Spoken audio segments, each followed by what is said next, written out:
దాదాపు 20 సంవత్సరాల రాజకీయ ప్రస్థానం.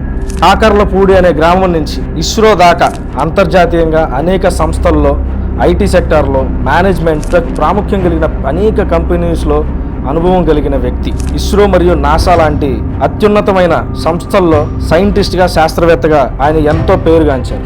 మన చందు సాంబశివరావు గారు. సార్ నమస్కారం. సార్ వేమూరు మండలంలో కాకర్లమూడి. ఇస్రోలో మాకు వ్యవసాయం కూడా ఉండేది. ఇంజనీరింగ్ అయిన తర్వాత ఇస్రోలో శాస్త్రవేత్తగా పరిశోధనలు, ఇప్పుడు మనం మాట్లాడుకుంటున్న పిఎస్ఎల్వి, చంద్రయాన్, ఇవన్నీ నాసాలో పనిచేస్తున్నటువంటి ఒక సైంటిస్టు డాక్టర్ బ్యారీ జాకబ్స్ అని. ఓకే. ఆయన ఈ invited me to join his team. అంటే ఐ వాజ్ వెరీ ఫార్చునేట్ అని చెప్పుకోవాలి. దానికి ఆ ప్రాజెక్ట్కి కోడ్ నేమ్ ఏం చేశారంటే